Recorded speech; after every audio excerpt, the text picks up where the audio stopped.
Kari that I can in Helena. I'm actually talking to you from my office today in Coeur d'Alene, Idaho. My COVID test says negative, but my clients' COVID tests say positive. And I thought, you know, it wouldn't be a very friendly thing for me to do. Certainly not a very Montana thing to do, to wander to Helena and spoil your summer vacation. So I'm here. I'm here from abroad. So I would like to show you my office mate, though. I took this like 5 minutes ago. I was at my camera. Notice my Montana pillow. So yes, we are there with you in spirit. This is Tyson. He may or may not be joining me on camera today. We'll see what happens as his lunch settles in. So what I would love you all to help me with, I can see some of you, and funny who hides behind the masks, right? So you guys get to help me with some housekeeping. I'd love for you to speak perhaps a little louder than normally you would. First, to help Henrik the owl, and second, to make sure that I can hear you. I'd love for us to do introductions. I know many of you have had a chance to see old friends today and meet new ones, but I'd love, as we do introductions today, because it will help me when I'm doing some discussion work with Adam, if you could share your name, if you could share where you work, what you love about raising money.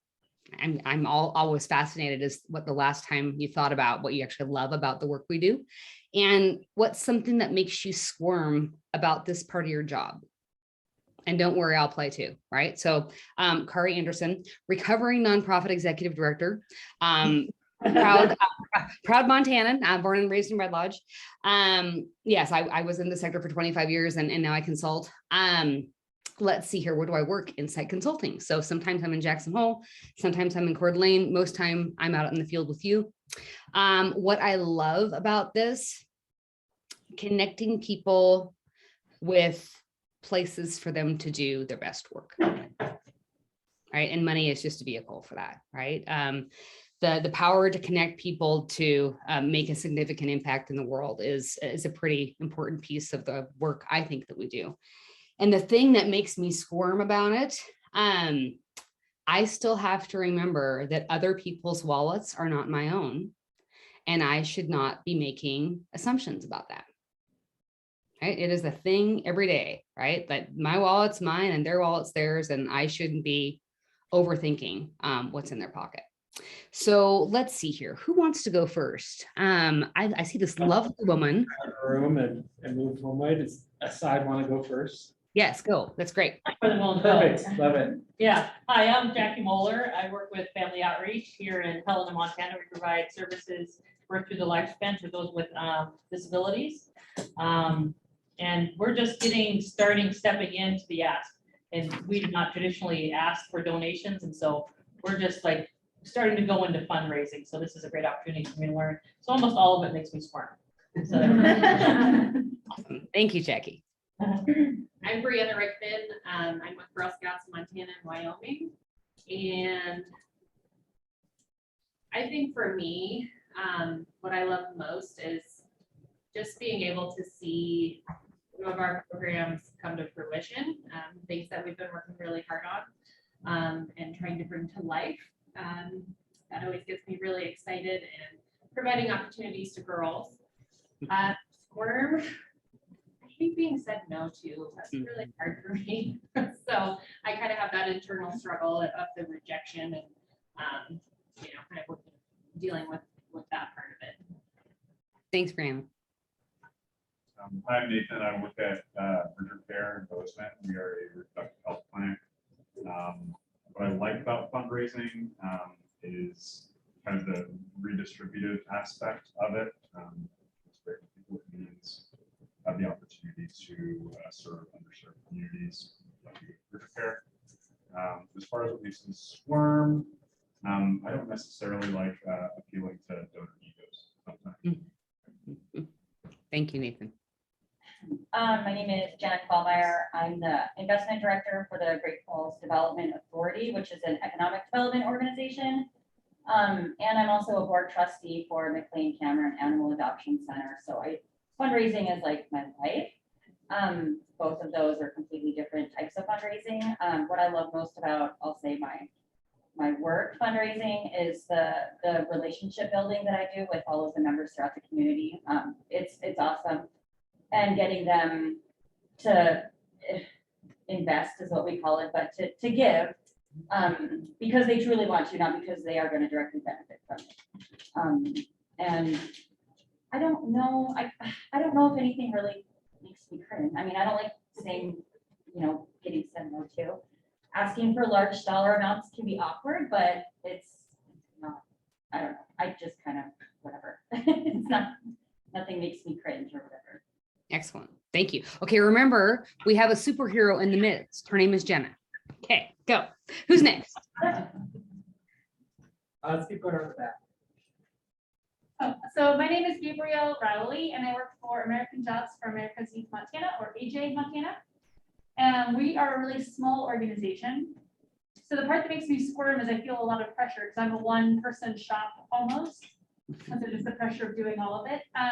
The thing I like is that when I am successful at fundraising, I love that is opening more doors for the youth that we serve, and that I get to directly see the impacts of that work. Love that. Thank you. My name's Teresa Olson. I'm from Lewistown. I'm a volunteer board member and treasurer of the Lewistown Arts Center. And I'm new to this whole nonprofit world. So most of it makes me squirm. But I'm just really, really curious about the programs that we're able to offer in rural Montana. Love it. I'm Stephen Mason, Vice President of St. Peter's Health Foundation, so the health system here in Helena. And been doing fundraising, major plan giving for 20-some years. So really, I love the relationship building. Everybody is unique, has their own stories. I love that. Ages.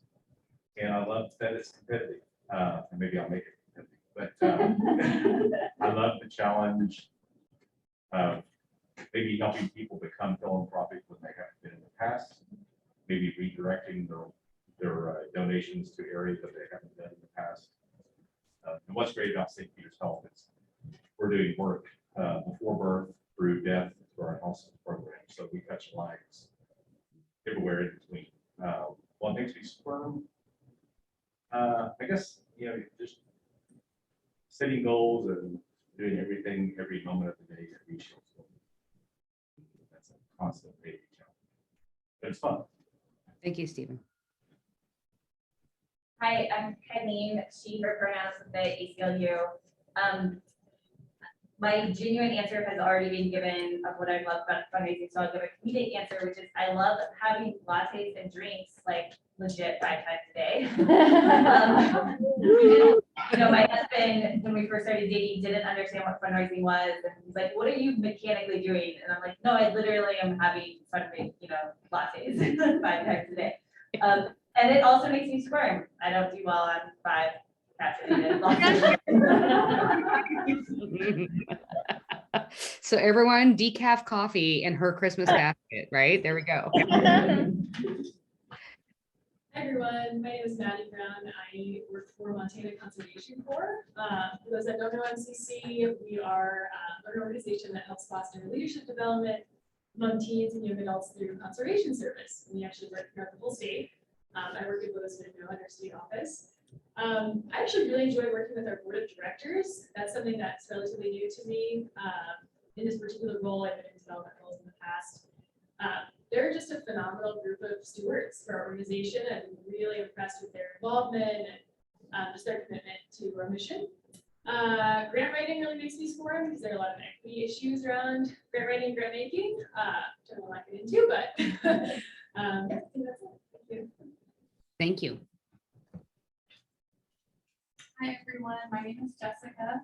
I'm here with the North Valley Music School. We're up in the Flathead Valley. Come visit us in Whitefish. We are Montana's only nonprofit community music school. We've been around for 25 years. I've been with the organization for only 2, and it started right in January of 2020. So it's been a whirlwind.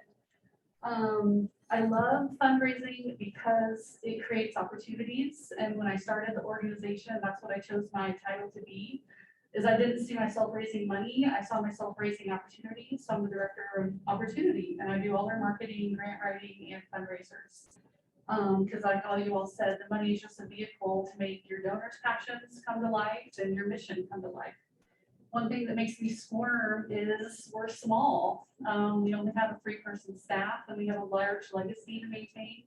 And we're about to launch a capital campaign to hopefully get us through another 25 years. So it is stressful to be a small yet dynamic nonprofit in Montana, but that's why we're here today. So thank you for having us.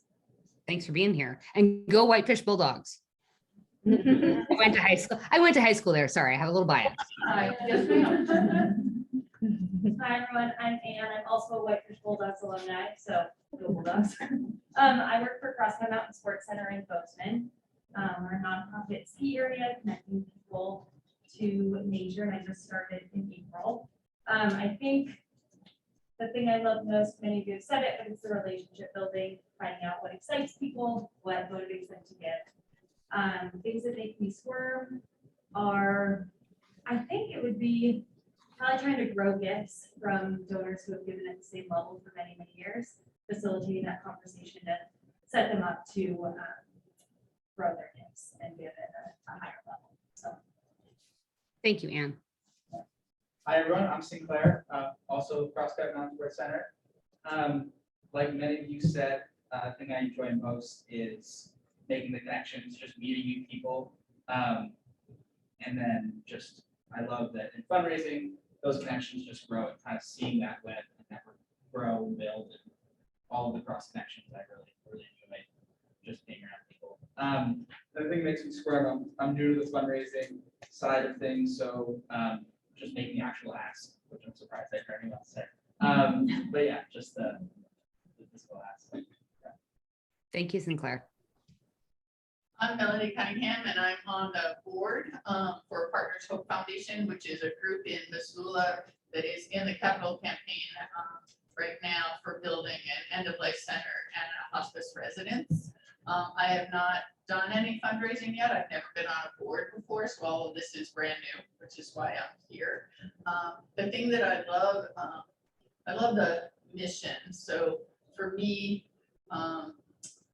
having lost many people suddenly when I was young, the ability to help people to say goodbye in the place and the way they want is a real gift. So that is a passion, and that's a positive. I wouldn't have put the words on it, but I think what really makes me squirm is personal, meaningful stretch donation. I never knew that was the term that made me squirm, but now I have a term to go back and talk with our board about. Thank you. Honesty is the best policy. Yeah, so thank you for being honest. Hello, my name is Alyssa Kelly, pronoun she, her. I'm with the ACLU in Montana. My favorite part is being able to educate donors because I believe in the work that we do, and so being able to do that piece is awesome. The piece that makes me squirm is still the financial side of things and trying to educate them on that piece because I'm still becoming more familiar with our organization in that area. So thank you. Appreciate that. Adam, did we get to everyone? No, not quite. Okay, good. I want to make sure we don't leave out anyone. All right, I'm Amberly Burrows and I work at the Property and Environment Research Center in Bozeman, Montana. And what I love is being able to talk to donors and tell them what we've done with their investment and like what the impact is that they have made and the work that we have been able to do. So I love that part because it's always fun to talk about it because they are not always in that day-to-day mindset like we are. The thing that makes me squirm the most is also talking with donors and building that relationship. I have mostly worked on like the operations side of development. So a lot of like the research behind stuff, getting our director, all that information that they need for meetings. And now I'm slowly moving into the realm of actually meeting with donors, and it kind of makes me squirm. Thank you. I'm Jamie Lockman, and I'm the grant writer for Missoula Aging Services. And my family has personally benefited from Missoula Aging Services, as have a lot of community members. So it's a really feels good to work for an organization that's valued so much. So the part I really like is strengthening our organization and by building community and moving the mission forward so it can be shared with more people in Missoula and Missoula County, really. The part that makes me squirm probably the most is kind of determining the level of ask. And in addition, like Sinclair too, I get to write those questions now or write the things, but to do it verbally too is a lot harder. Sure. Thank you. I'm Brookie Erb, and I'm the Executive Director of Barrett Hospital Foundation in Dillon. And what excites me is strategizing and connecting the dots. And when all of that comes together and you're successful, it's just like eureka, it all worked. What makes me squirm is in that process, maybe saying the wrong thing that can throw it all off. Or over asking and finding that that was offensive. Thank you, Brookie. So Brookie, total sidebar, but I have to ask, has Sparky's Garage Kitchen been fixed yet? And can we eat at Sparky's in Dillon right now or not? Not quite. Oh, they'll be opening soon. There was a kitchen fire, everyone. It's my main little restaurant between Jackson and Court Lane. It's a very important stop for me. All right. Hey, you know, I thought of one more thing that made me squirm when I was in the field, and I don't know whether this has been a reality of yours, but the piece that always kind of went bump in the night for me in terms of the squirm piece was, you had your research done, you had your pitch done, you had the meeting with the donor on the calendar, and the financials don't jibe, right? Like there's something that has happened at your shop where you're either unclear as to how your programs are funded or what the operating budget is, and you end up stuck in this conversation with a donor that goes sideways because of the fact that you don't have a clear handle on your finances. And sometimes that is like literally our fault. I was the executive director. I should have known better. But sometimes when your organization is bigger and you have a controller or a CFO and the numbers are muddy, that's what made me squirm. And certainly I watched board members squirm because of that. What I would absolutely say with everything that you all have mentioned in terms of things that make you happy and things that make you nervous, every single one of those nervous pieces is fixable. There's a solution for them. And we're going to be talking through many of those today.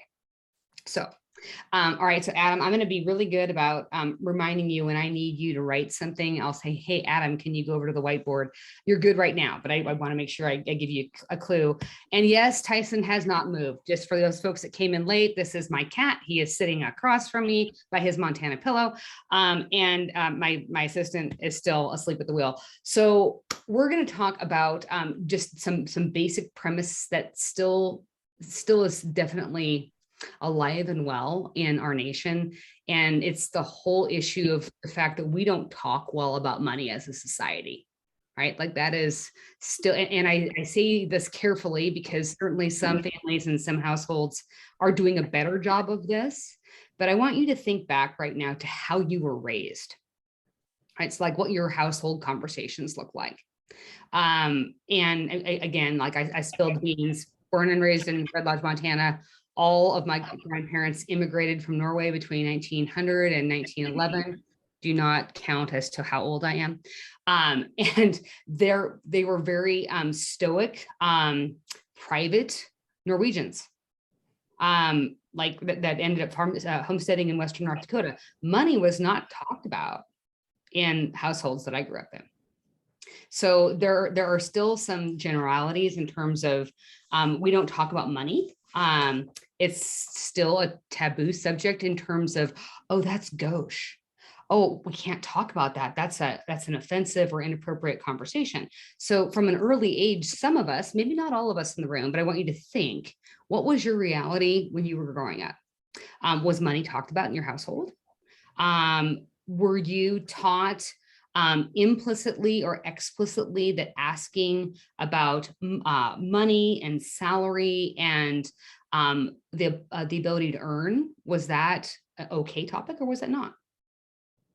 Right? For us, in my household, when we talked about tithing at church, There was certainly discussion about what my Scholastic book order was going to cost. There are two of you in the room that know what a Scholastic book order is.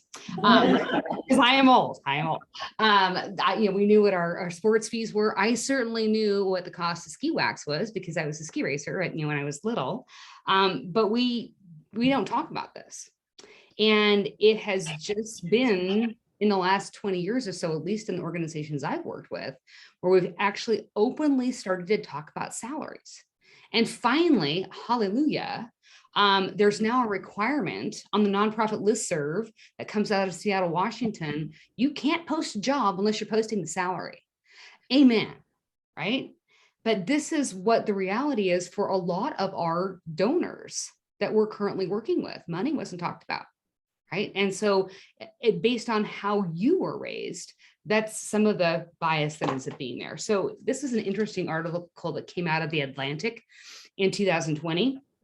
Recent surveys from financial and market research firms have found that in 34% of households cohabitating, married or not, one or both partners couldn't correctly identify how much money the other person makes. Fascinating, right?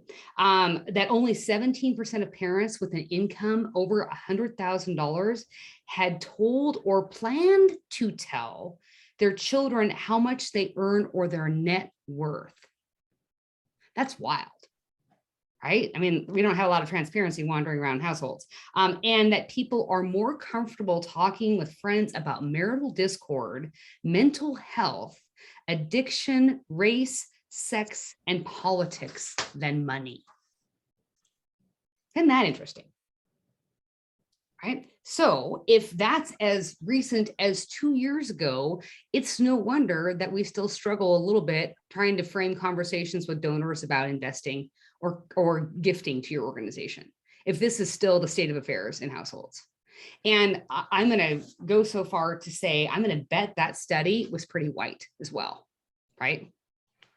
It's The Atlantic, and just in terms of readership, right? So if we're not creating a space where we can not feel that money is icky and that money is this amazing vehicle that allows the world to be opened for everyone, how possibly do we get over our own hump at our own organizations? So for those of you who have something to write with, this is where you ask nicely to borrow a piece of paper from your friend who's sitting next to you, or you can type it in your phone, right? Or type it on your computer. I want you to jot down the first 3 to 5 words that you think about when you hear the term money. 3 to 5 words immediately that pop up. Don't worry, I'll play too. I'll give you guys a couple minutes.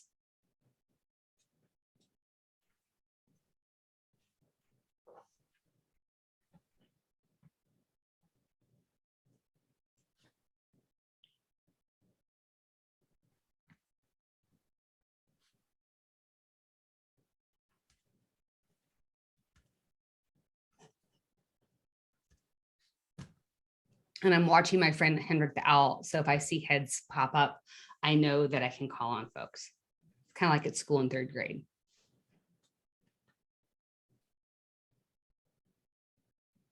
So Adam, you get to be my person. And if folks can raise hands, if they're willing to share their words. And Adam, if you wouldn't mind jotting down some of these on the whiteboard, that would be fabulous. Anyone want to be brave and play? I'll go first. Okay, thanks. I have taboo, stressful, necessary, budget. Thank you. Who else has some good ones? And they're all good, by the way. So. I thought of stability, comforts, generosity. Thank you. Who else?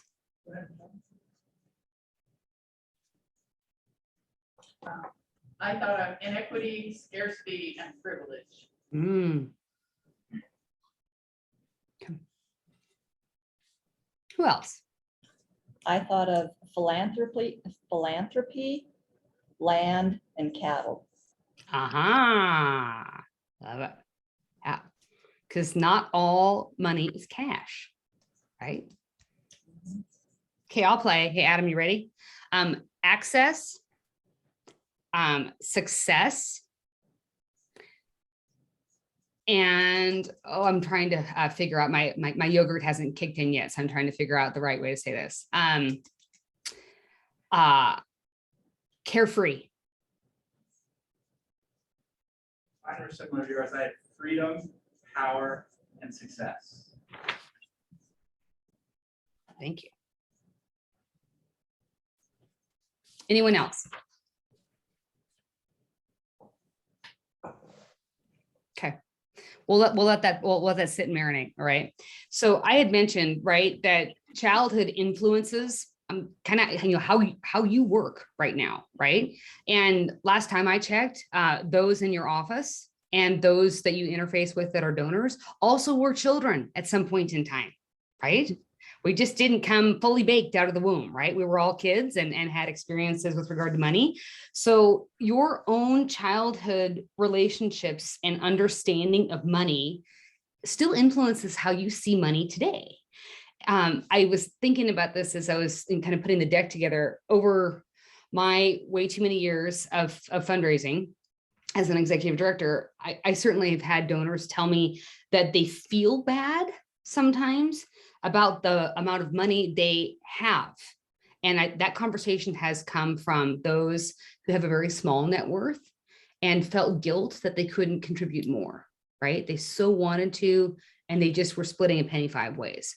I've also had conversations with donors that feel guilt as to the largesse they have, either because it is family money, or it's because they made some really fabulous decisions in the stock market or worked their hind ends off, right? There's still some guilt that they carry because, again, of how they were raised and how that interface looks like.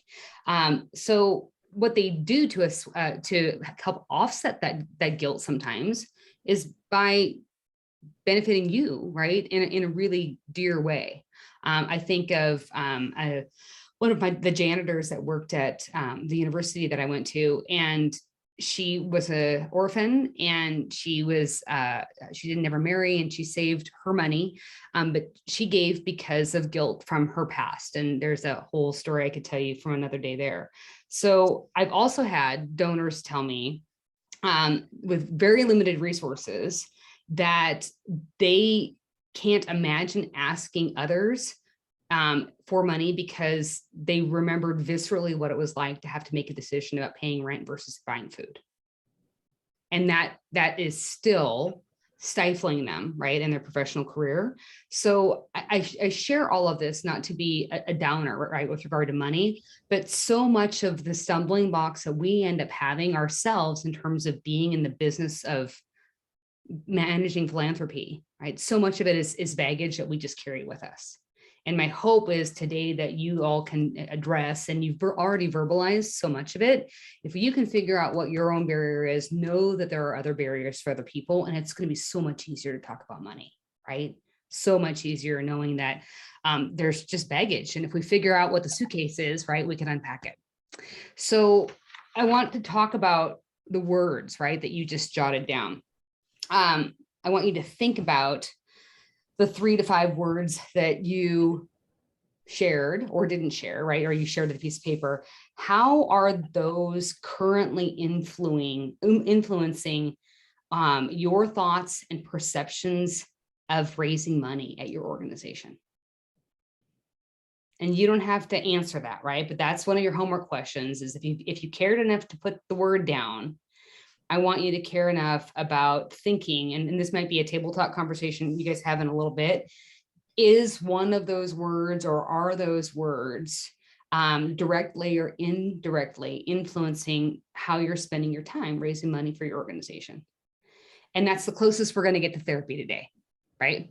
But it's a biggie, right? I mean, I think about, and I mean, Liz knows this story, Adam might know a little bit of it. When I was little,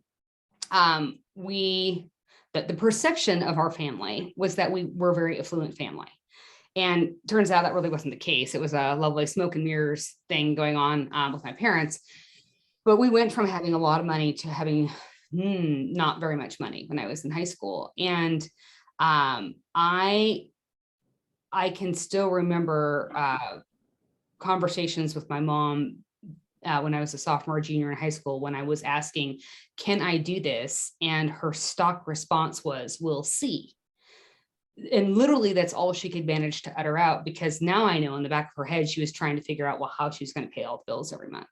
And so I certainly had moments of absolute prosperity in my childhood, and I had absolute moments of scarcity. And it is interesting to me now to look back as to when scarcity was happening in terms of how that has informed decisions I've made as an adult.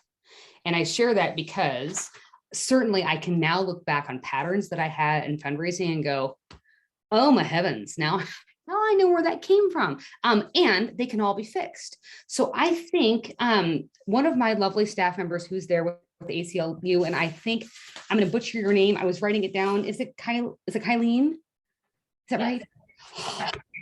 My latte and cocktail girl. Yes. Okay, good. So she said something somewhat tongue in cheek, but is absolutely the first way that we get over the hurdle of how we start to joyfully ask for donors to join us, right? And it has to do with how you are managing your time. So I'm going to say something now that is either going to make people want to run out of the room, Adam, lock the door, or it is going to very much excite you. So this is the most unsexy piece of fundraising, but it has to do with what you are doing with your calendar every week. So I'm going to share a quick story of when I worked for the American Heart Association. I worked for Heart both in the Tacoma, Washington office and in the Denver, Colorado office. And I came from an organization pre-Heart that did not have a lot of structure in terms of how we were supposed to be spending our time, who we were supposed to be spending our time with, or how we were going to get to our goals. And then I came into Heart, and they had an expectation that I was having 20 face-to-face meetings a week. 20. Now, I want you all to think about what you're doing during the week, right? And so I immediately, of course, had a tizzy, amazingly inappropriate behavior, right, with my board and a couple other senior leaders. And they said, Kari, we have a psychologist on staff. We're in the business of raising money to eliminate heart disease and stroke in the United States. We have to have money to fund research. We have to have money to fund CPR classes. We have to have money to be able to provide AEDs, right? And so your job is to be out building relationships, not sitting behind your computer. So we've run the math, and this is what you need to do. I am curious right now, how many meetings are you having with your stakeholders on a weekly basis? You get to run some math and write down a number, right? And this isn't a judgy, right? What happens in Bozeman is different what happens in Dillon. It's different what happens in Thermopolis, right? Or Lewistown or in Whitefish, right? But I recognize that COVID has, thrown a wrench into the in-person. Folks, guess what? You can still have meetings this way, right? You can still have meetings like we're doing this. So I'm curious, I want you to look back at last week. How many meetings did you have? Do the work now. I want you to think about it. I'm going to give you a minute. If you've got your calendar with you, that's great. If you've got one of those wonderful memories that hasn't been damaged by concussions, think back, right? How many meetings did you have? Because I'm going to have you do not a calculus exercise. I'm not that sophisticated. Probably a division or multiplication exercise. So I'm going to give you a minute to think about how many meetings you had.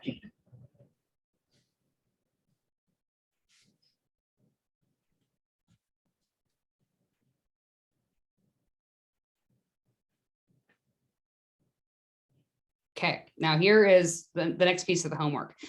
Some of you may have a portfolio right now. And for those of you who just are brand new to this world, and we hug you, I'm giving you a big hug.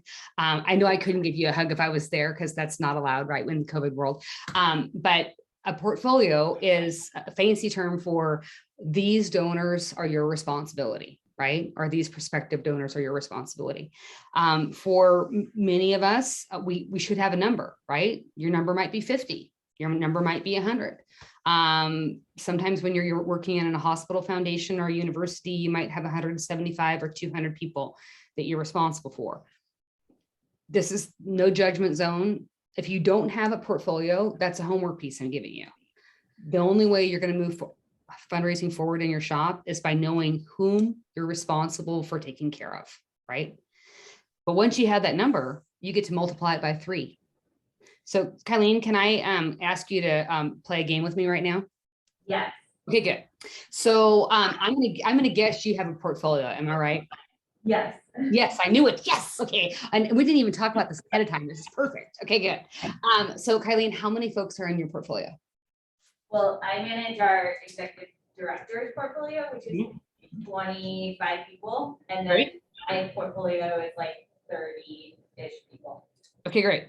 So that's 55, right? And don't worry, I'm not that smart. I did the math. Here I am, right? Okay, so hey folks, what's 55 times 3? 165. Okay.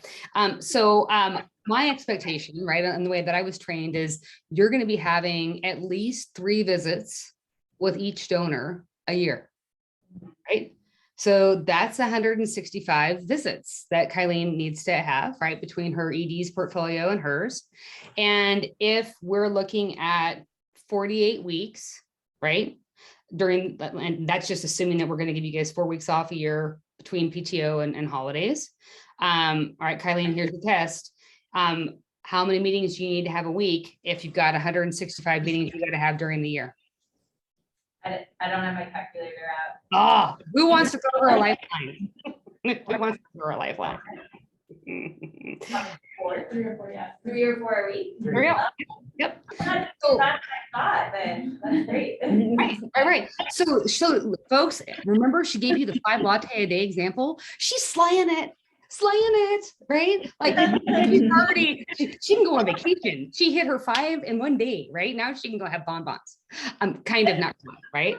So this is where this starts. Is in order for us to do anything having to move the needle with regard to the raising of money, there has to be a different time commitment in terms of whom you are spending your time with. So your third homework exercise, right? Remember, first one was taking those words that you're thinking about, about money, because we're going to compare and contrast those. Second was, if you don't have a portfolio, we need to have you assign a portfolio. Third is mapping out your calendar, right? Because this is what's considered important work. This isn't urgent, right? This isn't the toilet clogging, though unclogging the toilet at the office is very important, especially if you're the staff of one, right? This is what moves the needle forward in terms of connecting people to your cause. Because then everything else flows from this. Does anyone have any questions with regard to why I'm being bossy pants about time management? Okay, good, right. All right, so a couple other pieces. I'm going to presume, I don't like assuming, I'm going to presume that there's been perhaps some head nodding that, oh, I probably could reassess how I'm spending my time, right? So a couple other tips and resources that go along with, well, how am I going to now work with that time? As a fundraiser, I have always, wait, I should check myself. So notice I said as a fundraiser, folks, if you're executive directors, you are always fundraisers. Just want to make that clear, right? You may have the luxury of having development staff to work with you, but you don't get to abdicate that role. Right? You are always the chief rainmaker for your organization. So as a fundraiser, I have always thought of my role as a connector. And that certainly has helped me to be comfortable in asking donors for their support, right? I mentioned it earlier, we are a connector of that vehicle, right? Our job is to introduce and connect people to things that are important for them. And the last time I checked, every single one of the missions that you represent in your communities are really important. I think about what the nonprofit sector does for our communities in the rural West in particular. And I want you to think about the town that you come from, right? Or the valley you come from, or the region in Montana that you come from. And I want you to think about what that place would look like without nonprofits in town. It'd be a desert, right? We provide so much. And so I look at our ability to be that connector as a critically important piece of making our communities even more vibrant than they are, right? I see donors who have a passion to make a positive change in their communities. It doesn't matter whether you're a town of 182 or whether you're what I just heard referred to as Los Angeles. Bozeman, I love you, right? Your job is to make sure that you've got a connecting point, right? Specifically with donors towards a cause, a mission they care about, and you are the connector linking them to this opportunity that empowers them to make a difference, right? Money, as I mentioned, is the tool that makes it happen. And all donors have a tool. Sometimes that tool is smaller, right? It's more finite, like a little tiny Phillips screwdriver instead of a big old buzzsaw, right? But the tool is equally important. Couple other pieces in terms of, so as you're using your time differently, what words are you using to talk about donations to your organizations? So I certainly heard when you were explaining and during your introductions, what makes you really happy or joyful about the raising of money and also the things that make you squirm. I heard the word gift. I heard the word contribution. I heard the word investment. I love using gift and I love using investment. Gift, because with some individuals, it brings or elicits feelings of joy and happiness. Investment, you're investing in a business. And remember, we all are businesses. Nonprofit is not a business. That is your tax status, right? You are a business that happens to provide missional work instead of stockholder profits. And so when we use the word investment, it feels like the donor is providing support that has a long-lasting impact. Contribution I like less because sometimes that feels transactional. And we are in the business of building relationships, right? I don't know whether any of you have ever had this happen.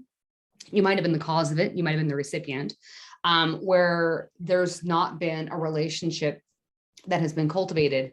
And I mean, I can think of a board I'm working with right now, and they're all smart folks, except for this piece, right? Because some education has been missing. They were working on putting a pipeline together for a particular fundraising project. And funny, we've got some folks with money in Jackson, and they literally started, walking through the country club list, and I had to stop them and said, so I know that the gentleman who started Gorilla Glue has money, but does he care about your mission? If you don't know that they don't care about the mission and you don't have a relationship, you're not going to go ask them for money. If you do, what ends up happening? It's a transaction. They are giving you the go away gift, right? They're giving you something to be nice, and they then block your phone.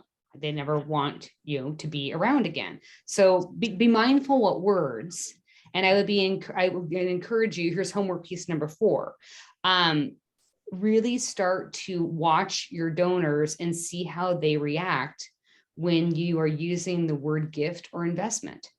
Are they more of an emotive individual where a gift and feelings of joy and happiness, that's how they roll, right?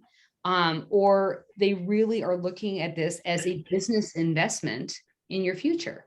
They're more of an analytic, right? So that's an interesting thing for you guys to start to watch. All right, so impact. I know we beat the drum on this an awful lot in terms of the importance of not just asking for the investment or asking for the gift, but showing the donor what their gift or investment has allowed you to do, right? What they have been a part of. Part of the squirm sometimes, in fact, it was fascinating. No one shared this at the beginning of intros. Some of the struggle with fundraising is that we haven't done enough evaluation to be able to show the donor the impact that's happening at your organization. So out of curiosity, and so Henrik the Owl, wake up. How many, you guys can raise hands for this question. How many of you actually have evaluation measures for programs or services that your nonprofit provides? Please raise your hand. One, raise them proudly. Okay, good. Excellent, kids. So folks, here's your superheroes with capes, right? If you have questions about how to do evaluation, you got some people in the room that are your huckleberries. That's a big deal, right? Like people are giving you resources and we need to be able to show the real examples, ideally on a consistent basis as to what you're doing and allow them to see how they've helped you move the needle forward. I continue to hear, thankfully not as loud as it was a couple years ago, what I call, Adam, you can throw something at me if you want, what I call the myth of donor fatigue. And this is why I think it's a myth. I literally have not ever had a donor tell me, I'm tired of giving. What I have had donors tell me is, I am tired of not hearing from the executive director.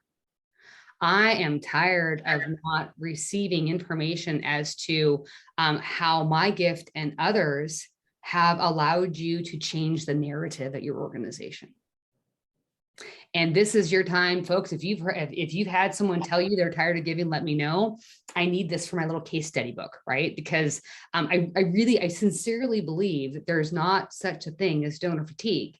I think donors are tired of not hearing from us. And if we can do a better job, and better to me means consistent, and better to me means different stories, this becomes much easier for everyone. All right, so Adam, you get to tell me, am I missing a hand? Does someone have their hand up saying, no, Kari, I had a donor tell me they're tired of giving? Anyone? Okay. All right, good. All right. All right, so some of you, Maddie, I think it was you that said this. I hope my notes are right. Someone said they are so excited about working with their board. Who is it? Was it Maddie? Is that right? Yeah.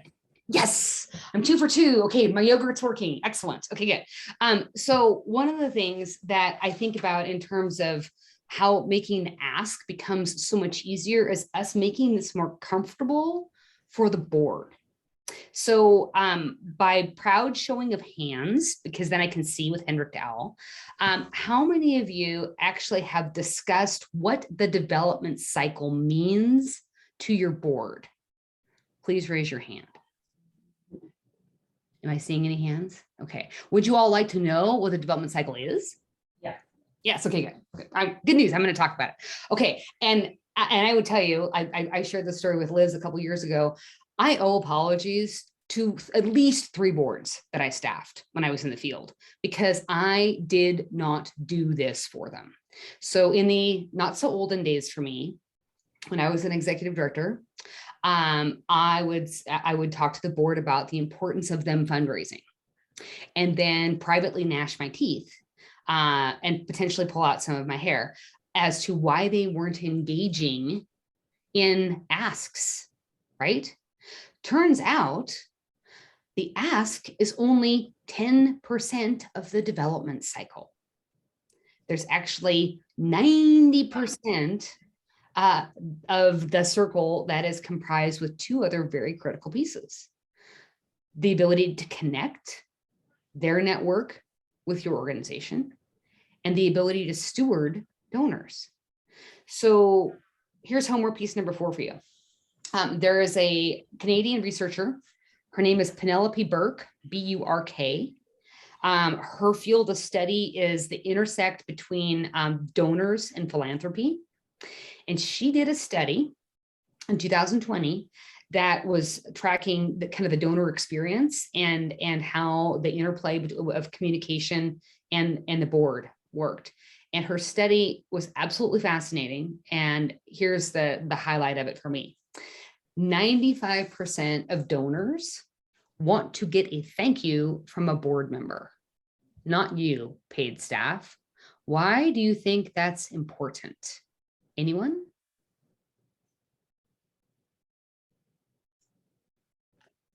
Because they're, Go ahead. I was gonna say because they're volunteering to be a part of your organization. Yes, we are the paid guns that have to do that, except for our wonderful new board member who's in the room. Thank you, right? Like, we're the ones that have to do this. Your board members are volunteers. They don't have to, and they're here, they're peers, right? And of that 95%, 84% of those donors will not only give again, they will give an increased gift. Oh my heavens, donor retention, right? Isn't that lovely?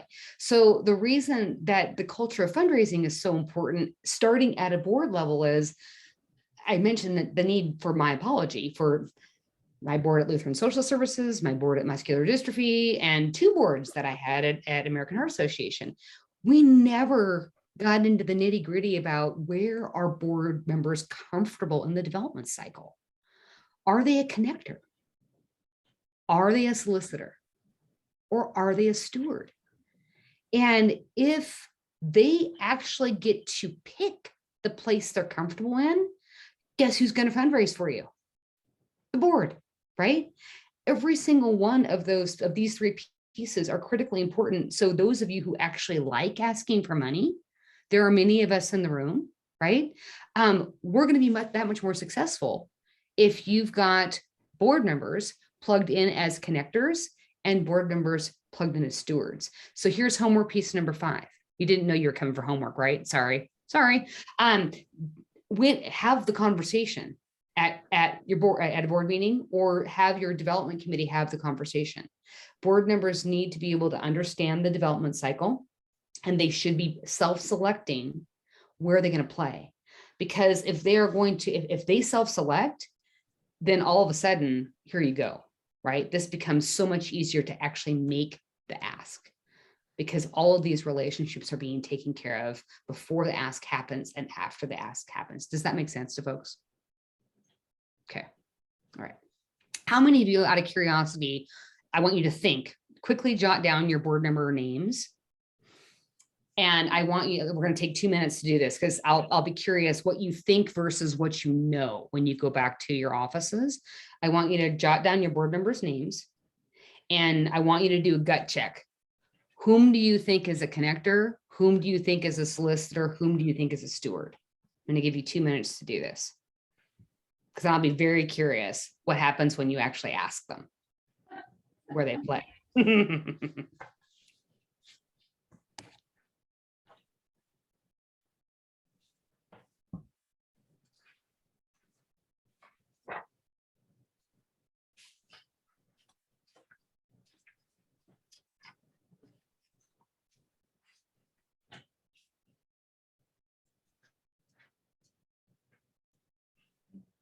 I'll give you 1 more minute. Some of you are just Googling who's on my board. I know it. I've been there. Hey, no, it's been this 2.5 years of the time space conundrum, right? I get it. I'll give you another minute. Kari, I have a question. Sure, hit it. What if we have this conversation with our board and we find all of our board are steward comfort, or they all fall in the connector comfort zone? Yes, and that happens, right? So number 1, at least you know, right? 2, it's time for the governance committee to, I would want to track that on the board matrix, right? And so when it is time to be bringing on new board members, I think it's probably going to be important that we are also talking with folks about what a new board member's comfort level is in terms of asking. And then know that your job as staff, I mean, like, you're the askers, and it doesn't mean that you're going out on these asks alone. It means you're bringing a board member who is a good, who is a connector, or who is a steward, right? Because as a part of that ask, there's the opportunity to thank, and there's the opportunity to invite, and board members can still play a role in those asks that you're doing the asking. Does that make sense? Yeah, thank you. Yeah. All right. Okay. So, this was, I think back to myself as a young one when I was first working at Muscular Dystrophy, and I had a lovely mentor and boss pull me to the side and said, "Shut up." Shut up. Actually, he said a couple other things, but I can't repeat them because this is being recorded, right? They're not necessarily appropriate talk for us in the middle of the day. Sometimes we get in our own way when there is silence. right? So I want some of you to think about the last time you were on an ask that perhaps didn't go well. And the importance when we actually get down to brass tacks and make the request for support, folks, we got to be quiet. We have to let them process, right? There is absolute, there is absolute truth to whoever speaks first after that loses, right? It's true. It's true. So you need to be okay with the comfy when or with the quiet, right? When we're making the ask. And I mean, you got all day. Eventually they're going to say something. I think about Brookie when you were talking about how over asking sometimes, right? That's just that's where it's tough. But we can't just jump in and say, I'm sorry, right? Or we can't just jump in. We have to wait. And this might be the toughest for most of you is when we've actually asked for the dollar figure, being able to sit in silence. It's a big deal. And I had a habit when I was younger because I was uncomfortable of filling that with silence. And guess where they always came in lower because they wanted me to shut up. And that was some fabulous feedback I got from donors. Kari, like, you got to let us actually sit through this, because while you're stewing in your chair, we're actually thinking about, well, are we going to make a stock gift? Are we going to make that from our charitable family foundation? Or are we going to blow our Amex up because we want miles? But I didn't allow them that space for them to be thinking about it. So, all right. Everyone asks differently, right? So I was talking to someone who was newer in the field a couple of weeks ago, and they were in their own way with regard to making an ask because they thought they had to be like their boss, or they thought they had to do this like another development director in the office. Folks, this is a conversation. It is going to look different for you than it is. Adam's going to do this differently than Sinclair. Brookie's going to do this differently than Natty. What matters is that you do it. Stop comparing yourself, right? But I do want you to be thinking about how you currently do it. And I want you to be brave. I am not going to have us role play today. Folks, we don't have time, and I hate role playing. I'll admit it, right? I don't like icebreakers and I don't like role playing, but it is important that you do some self-assessment for yourself to say, so map out how an ask typically goes for you. So this is homework number 6. I mean, it's fabulous introspective work. When was the last time you actually sat down and did a critique with yourself as to how an ask went? And especially for you that are in one-person shops, you have to do that, right? You have to play like you're the ego, the id, and whatever other personality type you are for the day. You sitting down after you've done an ask to say, so how did I actually do that? It's rote for so many of us. How many of us have been doing nonprofit work for, like Steve and I, we're the young kids on the block, right? 25 years or plus. Okay, how many have been doing this 10? How many have been doing this 5? All right, okay. So we've been doing this a while. A lot of us are on autopilot as to how we make asks. When was the last time you actually sat down and said, what is my style? Right? Because your style, while it may be comfy and cozy for you, may not jive with your donor. And we talk sometimes about the importance of us being chameleons in our field. And I don't mean being a chameleon in that you are not authentic or that you're not transparent. It's that our style needs to morph to the comfort level of who we're meeting with. But if we don't even know what our style is, or if we don't even know kind of the 5-paragraph essay pieces of how we're setting up the story or the ask or the close or the follow-up, how do you even know how you're going to mirror that with the donor's preference? And I'm hoping my old bosses aren't listening. I don't know that I ever did that when I was in the field. I certainly had feedback in terms of how things went, but I do not believe I ever went through an exercise of actually identifying my style. Could I have been better at this? For sure. right? I've mentioned to Shelby Regala before, half of what I always talk about with all you folks is sins of my past, right? Like, hey, if I got a do-over, I'd love to have a do-over. Does anyone have any questions about that before I talk about storytelling? Okay. All right. How many of you have heard the adage that the best fundraising has nothing to do with the ask, it has to do with the story that's told? I'm seeing some nods, right? So part of how we make asks is making sure that we have a treasure trove of stories. And I know that we in this sector, you in particular, have gotten a lot better with this. I would say in the last 5 years, I think we've all gotten much better about making sure we have a litany of stories to tell.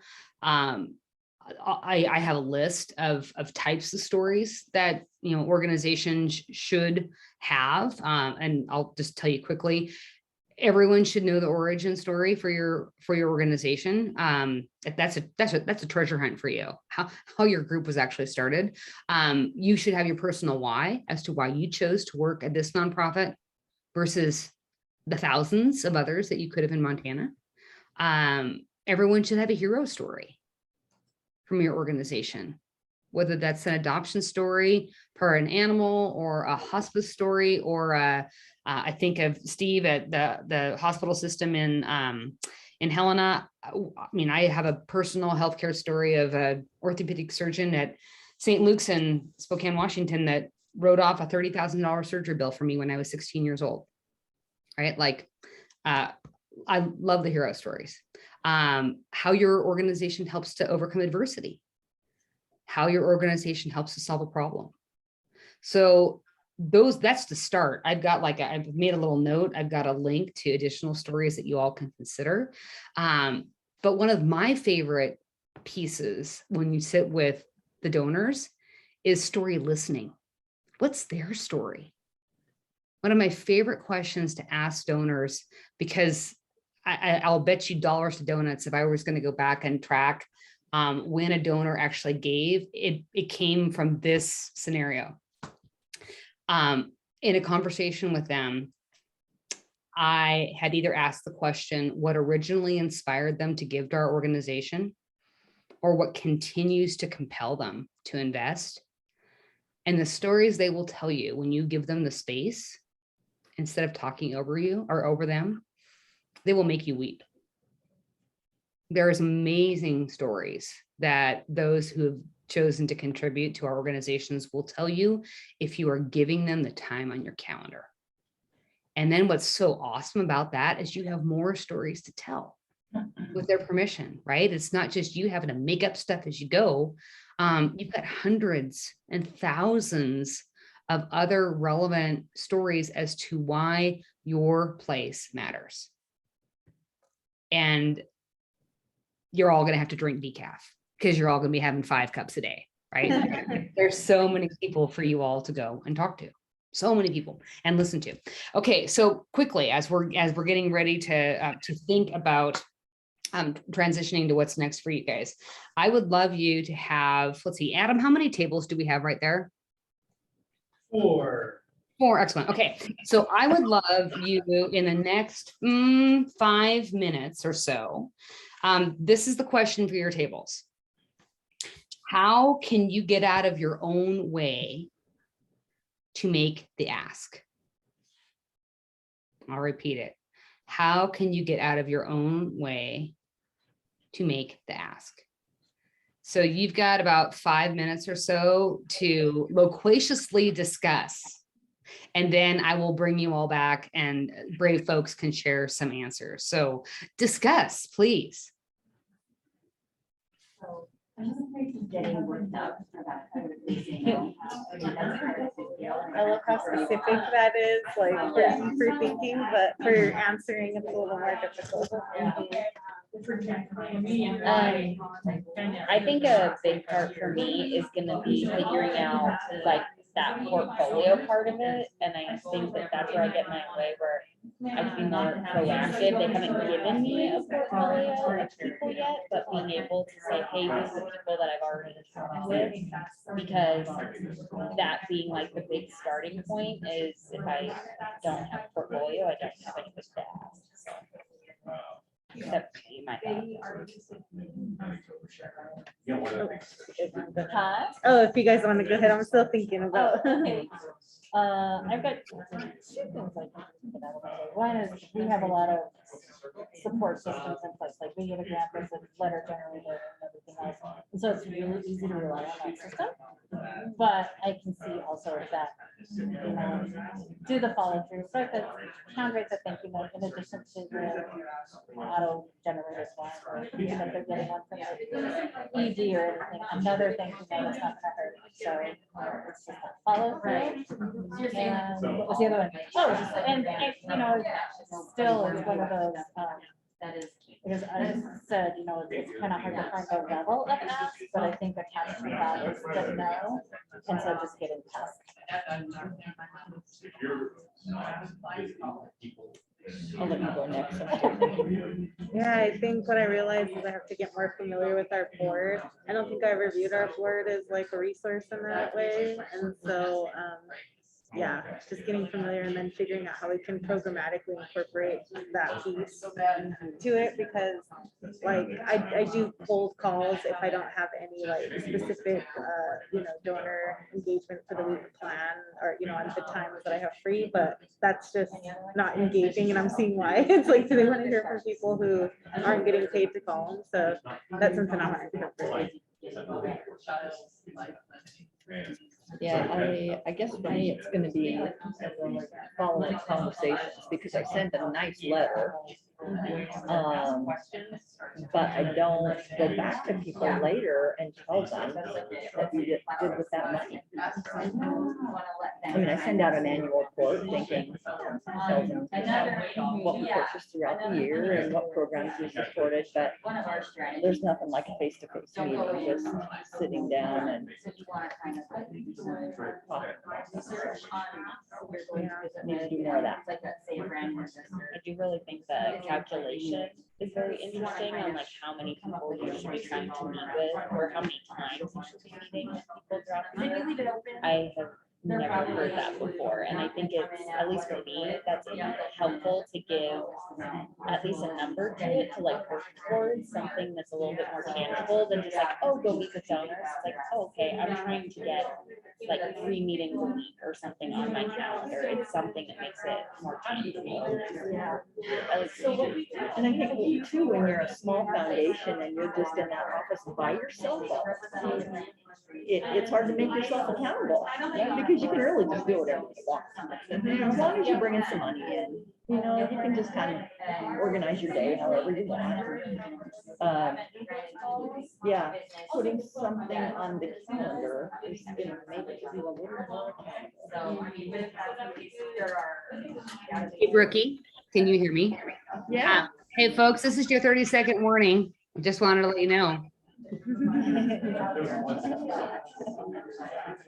Yeah, and I like the idea of like figuring out how you can put more of your stories, your successes out there and things like that. And there's just more opportunity with like, you know, technology nowadays versus the like calls. Like that's probably not going to change the meetings to discuss things, but how we do it too. I could see more improvement there. Yeah, we have a really nice thing that happens. You know, we work with a lot of social workers, and typically our CRO every time sends out a feel good story. So it might be something smaller, but just to acknowledge the folks that are working. And so I've got the stories right there. Yeah. Yeah, I get to share. So that's That's just like a really great like step, like, oh, you know, it's like awesome to be able to have that, like, you get to look forward to it every week, like, oh, what's gonna be the story? Yeah, yeah, and I think it really does. I mean, we do a lot of good, and a lot of the stories are feel good, but there isn't really. All right, folks, this is the voice of Kendrick the Owl speaking. Have you come back to the front of the room? Yeah. Hey, Adam, can you ring my cowbell for me? Ding, ding, ding. If I had my cowbell there, I'd be ringing my cowbell. All right, excellent. Okay, good. You guys are going to have a chance to report out to the group here as we close up in about 10 minutes or so. So hold those thoughts and we'll come back to them. A couple other thoughts that I have for you in terms of how making the ask can become easier. So I had mentioned earlier that when I was younger, I sometimes would get in my own way and think, oh my heavens, they must be dealing with scarcity like I am, right? Or maybe they're dealing with prosperity like I am. And an adage that I would absolutely share is an adage that a wonderful board chair shared with me a long time ago, and that is, Kari, you don't make the decision for the donor. Right? Our job is to be present. Our job is to be communicative. Our job is to show impact. Our job is to thank and connect, but our job is not to say no. And here's what I mean. So we do and I want you to think about whether this has been your reality at one point in time. You've done the research, right? You've prepped for your meeting. You've built the relationship. It finally comes time to make the ask. And sometimes we are afraid to ask for what we really need. And we alter our ask at the last minute to something that we're more comfortable with, right? We don't even give them the opportunity to let them make their own decision as to what they're comfortable with, right? So if we, for lack of a better example, dumb down our ask, we're effectively saying no for them. We're not giving them the opportunity to go big.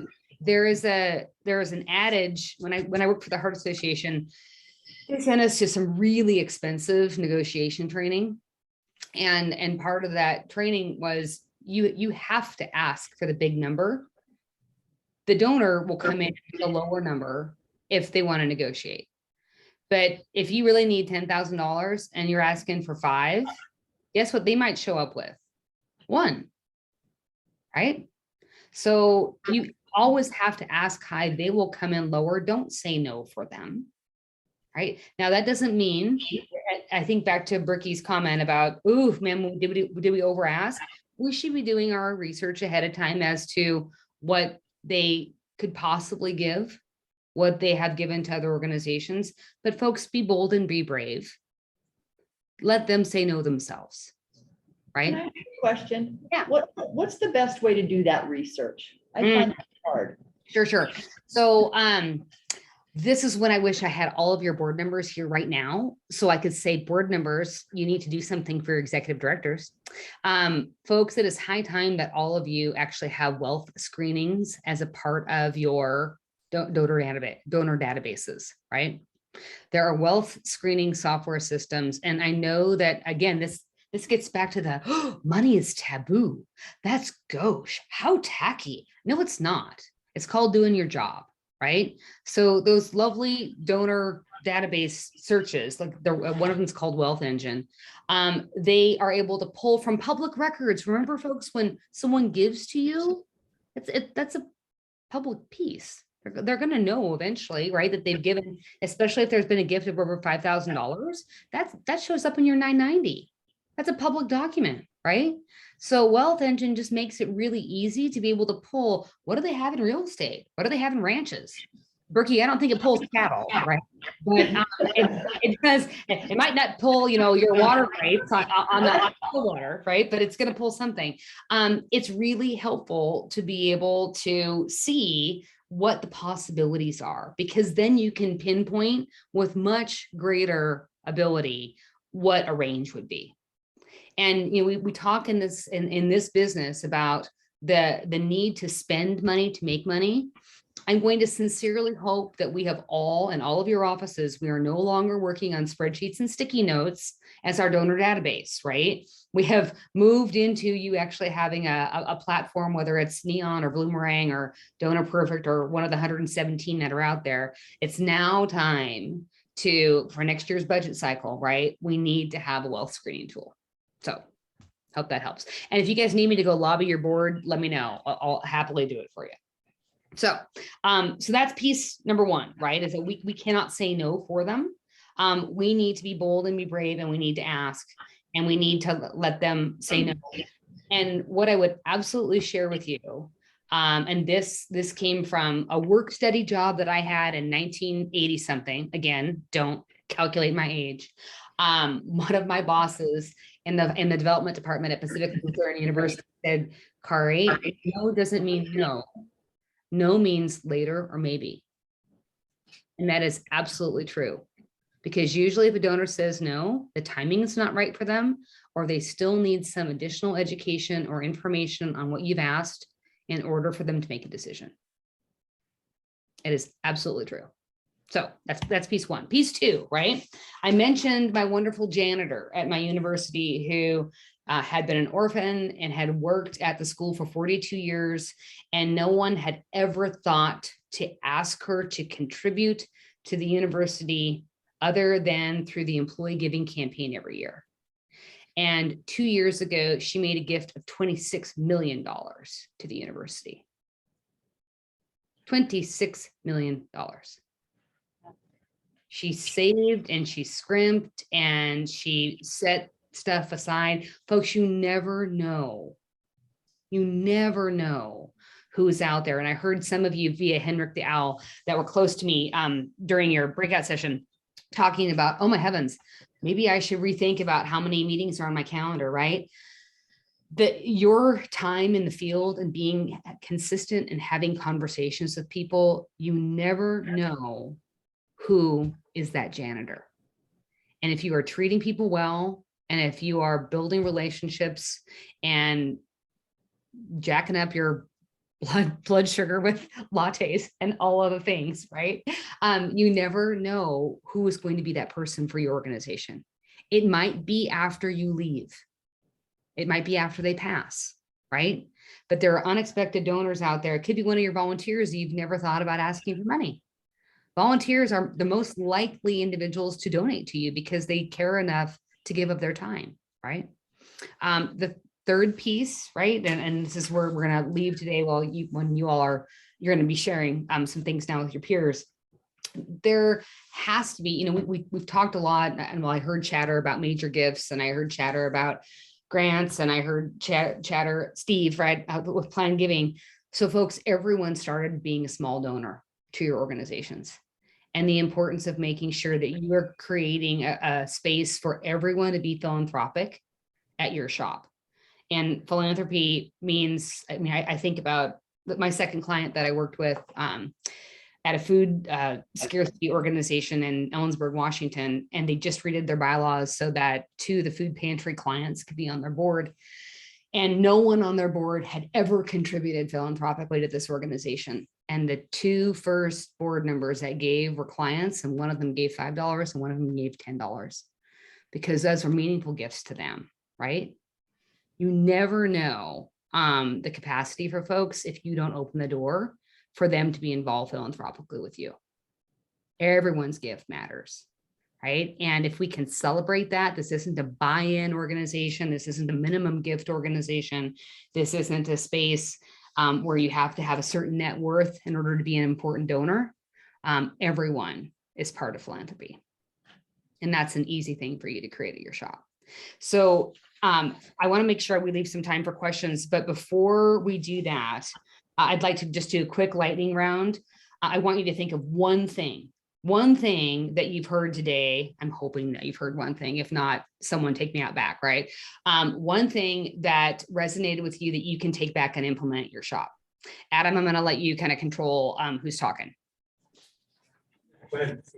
Board members sign, thank you. Okay.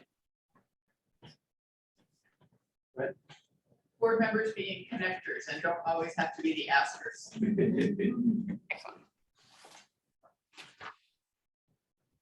Who else? Calculating how many meetings I should have in a year. Yeah, be intentional with my calendar and actually get those at least three meetings on the books. Actually sitting down and evaluating the impact of what their donation is doing. Story listening Mm, and using those stories as part of your story. nice. Anyone else? Just the term, how important the terminology that we're using is to describe a donation and how that can elicit different feelings or connotations from folks. Great. I guess to really truly think about how you're asking, and if it's the same with everybody, maybe kind of reevaluate that and cater it to each individual person. I like, the no doesn't mean no, but rather just trying to think about what more information they need to give the gift and what I have to do to be that connector. Great. Okay, so folks, I promised that there'd be a little bit of time for any random question you might have for me. So is there anything involving the sphere of fundraising and asking for money that I can be helpful with right now before you move on to your next breakout session? This is your time. Yeah, I actually talked about this with my small group, but curious to know, because there is a lot of turnover in the development field, this inevitably happens, right? Where the executive director or someone else in the organization is just really kind of holding particular relationship with an individual. And if you're new, how do you foster your own relationship with this person? Aside from just like going along, tagging along, on meetings and things like that. Curious to know sort of your recommendations for that. My supervisor and I are both a little stumped in terms of how to move forward with that. Sure. So, there's a new habit, I think, that needs to be developed at your organization. And then there's some triage, right? So the new habit is this, and folks, I was guilty of this, certainly when I was in the field. And so I soapbox about this pretty hard. I mean, if I could do it over, I would. We certainly we've had a habit in this sector of people owning a relationship. No doubt. You're going to have a portfolio, and so you have a responsibility to be interfacing with these donors. But folks, the donors are donors to the organization. They're not donors to you. And so we have an obligation to make sure that these donors have multiple touch points with the organization. If you're a staff of one, well, then they should be connected with other board members. If you're a staff of, an ED or a program director or a development director and the board, ideally that donor would have at least 3 different touch points within that organization, because we all leave, right? Some of it is through the little swirl that happens in the development cycle. Some we retire, believe it or not. It might be when you're 105, but you retire. Some are asked to leave, right? Sometimes organizations downsize. We want that donor stay with us. And so that's a piece that we all can, I think, get better at, is making sure there's better connection points for you right now, right? And hey, I'm stumped, what do I do? Play the new card, for heaven's sake, right? Like I played the new card for 2 years when I was new at an organization. There's always going to be like the awkwardness in getting to know you, but truly I would view those donor meetings as exploratory meetings. You're not there to get anything from them other than learning about them, right? And it's a great opportunity to perhaps fall on the sword a little to say, I know you've had a relationship with this organization and we haven't done our best work yet and actually documenting your history with us. Would you mind sharing that with me? Right. So there's so much you can actually learn. And most times, I mean, there's a couple of times where it's awkward, or they're like, really, for the 5th time, you guys didn't document this, right? Ideally, it's not that. They want to tell you why your place matters. Give them the space to do so. Hope that helps.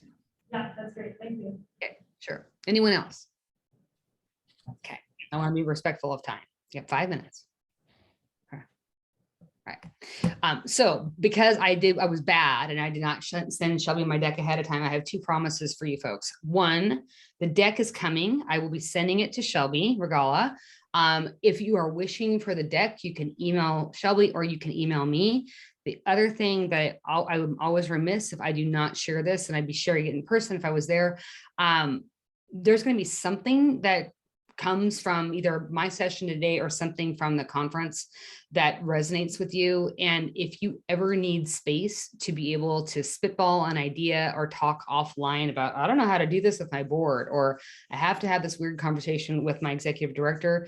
If you go to my website, I have free calls for nonprofits on Monday afternoons. You never need to be a client. There's never a meter running for these. You can have as many calls as you want, with 2 caveats. We are not talking about the same thing twice. So if you are talking about a donor problem, one call, and we're talking about that same donor problem the next call, I'm going to surmise you didn't listen the first call. Let's not do that, right? And 2, if you've got to cancel, give me more than 24 hours notice. So you can go to my website and click on Contact Kari, and you can book a call on a Monday. I have found that most times you guys already know what the answer is. You just need space to be able to talk about it. And if I would have had that resource when I was you in the field, perhaps I'd still be working as an executive director. So I am happy to be a lifeline and a help point for you should you need it. And I'm so pleased to have been able to spend this time with you today. Again, I'm sorry I'm not there in person. My cat thanks you for me being here. I will wish you an enjoyable last breakout session and safe travels home to wherever home is for you. Thanks, Adam.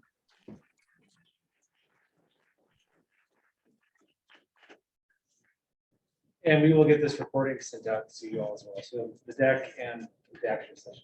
So thanks, Kari. You're welcome.